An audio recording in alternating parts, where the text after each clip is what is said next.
Mr. Pandey, can I request you to remain on stage and address the audience? Ladies and gentlemen, a big round of applause for Avinash Pandey as he delivers the inaugural address.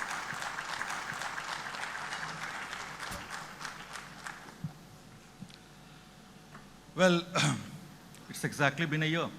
Welcome, ladies and gentlemen, to second edition of Ideas of India.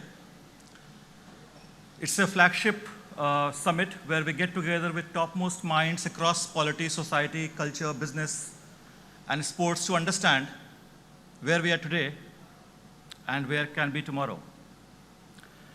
Last year when we met here, COVID was still around us.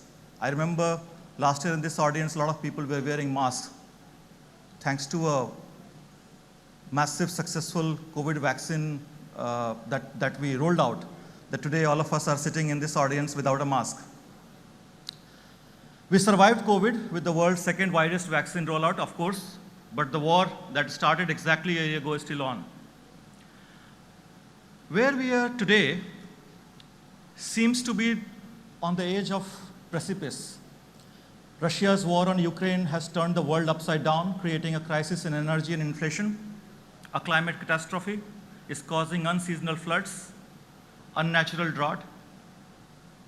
My colleague just mentioned about the earthquakes. Cities are sinking, some literally cracking up. A long COVID has caused psychological changes amongst people in the way they live, work, and love.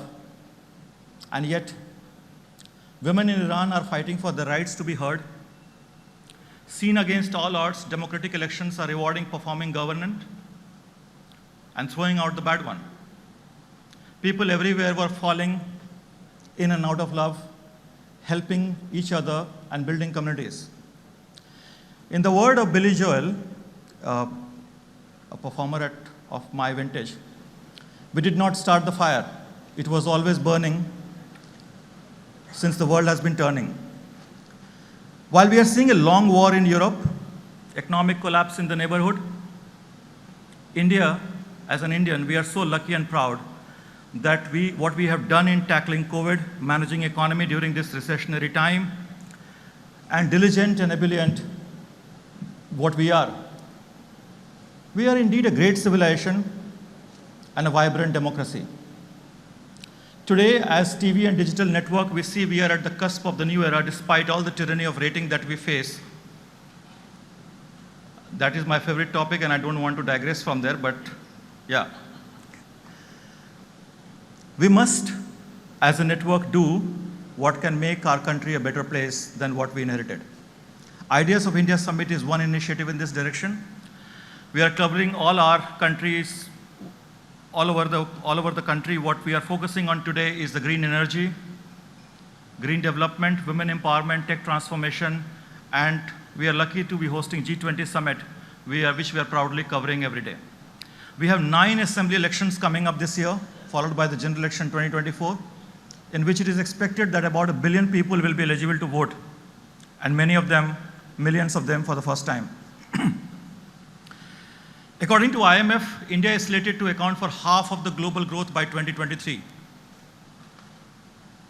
Just compare a tenth from the US and Europe. The Center for Economic Research and Business Research thinks that India could be well past Germany and Japan to become the world's third largest economy before 2035, close to $10 trillion. We are already a world leader in digital payments. We are looking to develop areas in solar energy, wind energy, green hydrogen production. I hope Nitin Gadkari ji is going to speak about tomorrow. And what we are seeing is that while the world is suffering the excess of unceasing growth, we are in the right direction as a country. More than that, despite a fractious, ruckus, and sometimes vexatious public discourses, we enjoy freedom, which are denied in many parts of the world. We revel in the freedom to educate ourselves, to express our opinions, aspire to a better life, and achieve it. It is these ideas that we have gathered here to discuss over the next 2 days, and we have the privilege of doing so with thought leaders from across the world.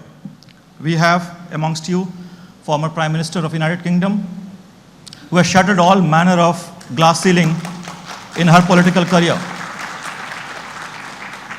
Very soon we'll be joined by a very senior leader from the biggest cultural organization in the country, which is the backbone of the current party in the power. We have academics, some of the notable ones are sitting in the audience right now, who will explain to us who we are. We have actors coming and speaking today and tomorrow, who will tell us their stories. Sportswomen, some of them raise the banner of revolt against the years of inbuilt misogyny. Educators who bring to us the heartbeat of young Indians, and musicians who soothe our favored bros and mend our broken hearts.